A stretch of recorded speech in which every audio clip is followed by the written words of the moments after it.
attacking Israel. And that is not a criticism, because the editors from The Economist could not have known about those events when the editions went to print. The events were anywhere from a few weeks to several months away from coming into our lives. But that highlights how massively difficult it is to wrap your head around how this behemoth called the global economy works and where it's going, and how we can all learn to live with it. Why is it that we've become so much better at things like engineering and physics, but not economics?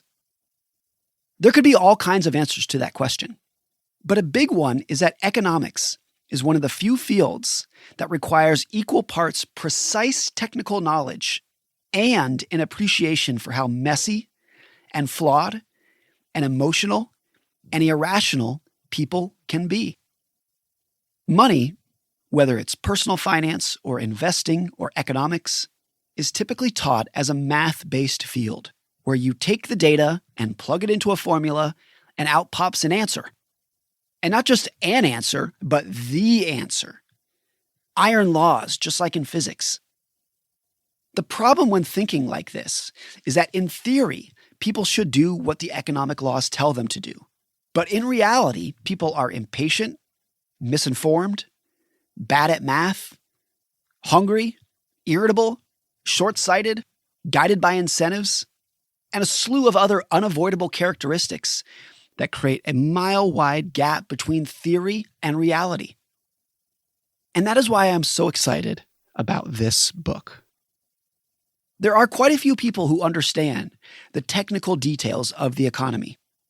There are many who understand the human side of how people make decisions with their money.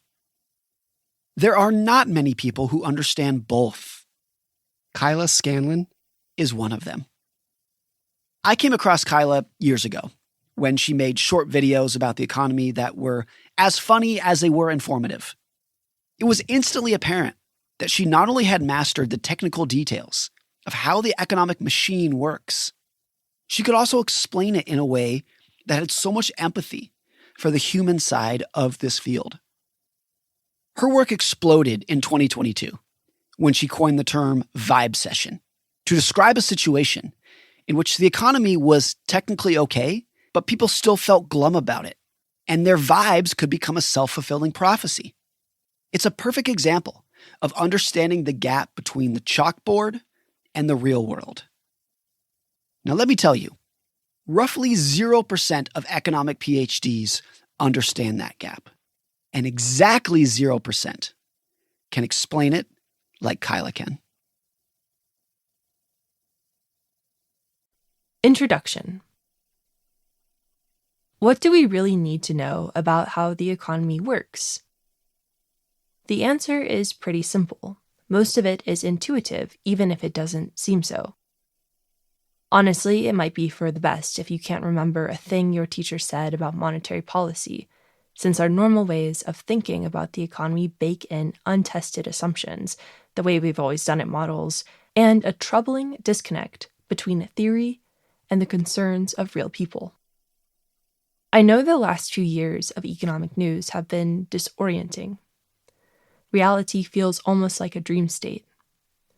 That's because the algorithms controlling our news feeds reward alarmism over objectivity, and the Fed, and all other central banks for that matter, purposefully speaks in vague, wordy language known as Fed speak, defined by the economist Alan Blinder as a turgid dialect of English, in an attempt to stop the markets from overreacting, and with the unfortunate side effect of confusing everyone. In other words, the headlines are served to us with a nice topping of whipped cream, fluff and froth exacerbating each and every issue, so we become as reactive and worried and mad as possible. After all, the key to capturing clicks is convincing people that you have the answers to their questions, that you hold the proverbial key to all the solutions. If you can overcomplicate simple things loudly, people will pay attention. Economic literacy for all has been my mission since high school, when I dabbled.